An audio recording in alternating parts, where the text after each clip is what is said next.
Welcome to Family Gamer TV. Now, I've got Nigel, that you may recognise from CBBC, the Disney channel, is that right? Yes, I've appeared on all of those channels, and more recently I'm doing a lot of stuff with toytesters.tv. We get into toys and get kids to test them, which is my kids are really excited about. Yeah, we do. Sometimes we get some exclusive toys and toys that are brand new out, and we get them to the public to test, and then we find out what they think about them, and then tell everyone else so that they can go and find out the toys that they really like. Well, so that's why we got you here actually, because of that toy crossover. Because we cover games, so we know about the games. Yeah. But there's this thing happening that you might have heard of, Skylanders, Disney Infinity. I'm not just hearing it, I'm seeing it right here at your headquarters. I mean, these things, stuff like Skylanders, Disney Infinity, Transformers, Angry Birds, they're all bringing out little toys that go with their games now. So yeah, there's a massive crossover at the moment. So we want to get your take on what the toys like. So we know about the games, but we thought we'd get the other side of the story. And today we're going to look at Skylanders. Is that something you've come across before? Have I come across Skylanders before? Skylanders is massive. I mean, I think I came across it first about 3 years ago, and at the time I was like, what is this? But then getting into it and looking at it more and more, I really understood what was going on and what they were doing with it. And so when they launched Skylanders, I guess as a sort of a second sort of string to their bow, it had this Spyro's angle, and that sort of slightly declined as Skylanders itself got more popular. The second game was Giants. Wow. Crusher. Now that's a big Skylander. Now see, if I was collecting Skylanders, I'd be loving to have this one with his big mallet. Yeah. So he does much more damage, and in the game he had special areas where he could go. Then following that, we had Swap Force. Swap Force? Is that a little green wheelies on there? Yeah, so each of them have different abilities. He's like an electric magnet guy, Magna Charge, but they're all named in two parts because if you hold on to the bottom, the top comes off. Oh wow! So okay. So you can mix and match. You can take this one and you can put the top and bottom on a different Swap Force character.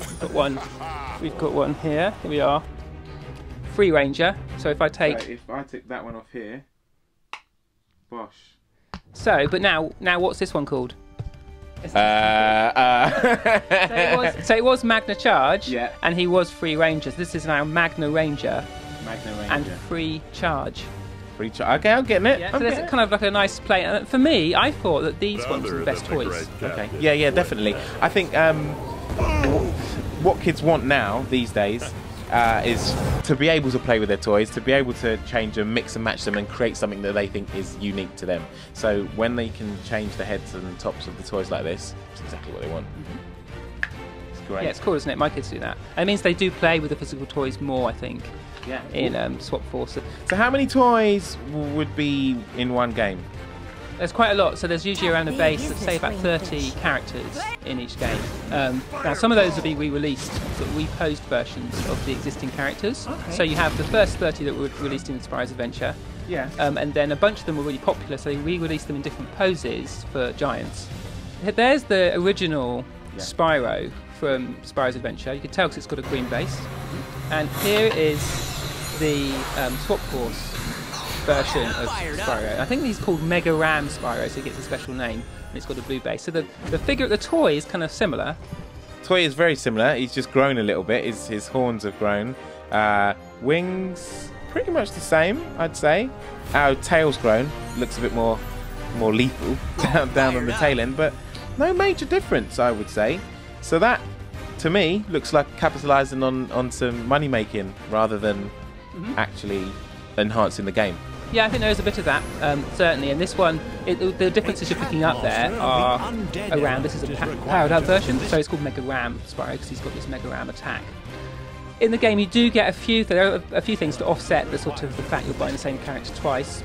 With the Series 2, Series 3 versions of the characters, you can switch upgrade paths. So when you upgrade the original Spyro, you pick a path, and that determines the sort of powers you've got, and you can't switch without resetting it. Whereas on the re-released characters you can, and also there is a special Wow Pow attack that only the re-released figures do. So you've got some incentive to buy it, but I know that my kids would have preferred those things to be applied to their original character because they still love their original Spyro toy that they've got this connection with. Wow, that's so you get a lot. basically a special move difference and the ability to change within the game without having to reset it. And that's the only major difference.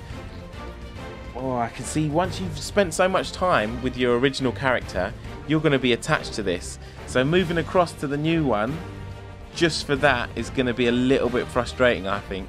Yeah. So for my kids, I basically, if you've got it already, we don't buy the reposed ones. So in addition to those reposed Skylanders, you have a special figure that relates to the game. So in Giants, it was these big characters that you really like. Yeah. And then in Swap Force, it was those mix and match swap characters. The main novelty in Trap Team are these Trap Master figures, and this is a special edition one for Christmas, so it looks a bit Christmassy. Oh yeah. But this is Winter. Yeah, this is Winterfest Lobstar, and he's a special character that's particularly good at trapping villains, because in Trap Team, the Trap Masters can capture the enemies in the little traps, and then you can play as the enemy. So as well as the original characters that they released, there's also 40 trappable enemies, so you get some extra bang for your buck. But also, since we've been talking about Spyro, Trap Team has these little mini versions of Spyro called the Minis that won't work in the game in the same way, but they're just like miniature versions, which I think these are quite nice. Yeah, the miniatures are nice. Have they brought out the trappable characters as physical toys? Well, that's one difference this year, and it's quite a departure for them, really, because they've always had a one-to-one relationship between you buy the toy, you get the character. Right. But in Trap Team, there are these 40 or so trappable villains, and all you need is a plastic trap of the appropriate element. So is this a trap right here? You see, that is exactly what I thought. All the way through, I'm like, okay, so Trap Masters come with a trap, and Activision are like, no, the traps and the Trap Masters are separate. But it's coming from a sort of toy perspective, dad perspective, I thought these would be related, so I'm on the same page as you. So these weapons, they don't come off. They do not. But he comes in the starter pack. You have the traps, which are separate. So I think when I first saw them, because these are translucent as well, I was thinking, oh, the traps are something that these characters hold, but they're not. They're a separate piece. Yeah, they're separate pieces. You know, in the fiction. To me, after you said Trap Masters, he's good at trapping. I'm thinking these blue stars. I'm from the old school Ghostbusters. Yeah. You would throw one of these down and trap something. Yeah. Trap a character. So how it actually works in the game, you get separate plastic traps that go into the portal that you put your characters on, and as long as you've got the right element trap in there, when you've defeated a particular villain, he goes into the trap, makes some really nice sound effects because the portal's got a speaker, and then you can pull him out. You can switch then between your Skylander and your trapped villain. Okay. So, but yeah, I think it would have been nice, wouldn't it, if you just pulled that off and it was the actual. But that obviously wasn't to be. I reckon at some point that was the plan, but it's so there you go. That is a sort of a whistle-stop tour of Skylanders. But it's really interesting to hear what you as a toy expert, what you make of the toys. So some hits there, but also some things maybe you'd be a bit cautious about. Yeah, definitely. Like I said, there's the bang for your buck that you were talking about, like bringing out a second version of a character. I'm not sure about that, especially if you've had the first one for ages. The second thing with things like Skylanders, these ones that take the tops come off, when they're interchangeable like that, that's really good. Kids, it's a big win, that. Isn't it? It's a big win because you're not just stuck with what you've got. You can buy 7 or 8. And when you've got that combination, then kids are into it. Then you've got a collectible that's not just static. Cool. Well, obviously, Trap Team's the new one this year. It's just been in shops. I think it's selling pretty well. So it'll be interesting to see, how it goes. Which are the popular characters that kids are buying? To get Trap Team and do a little test and get these toys out and see how they fare.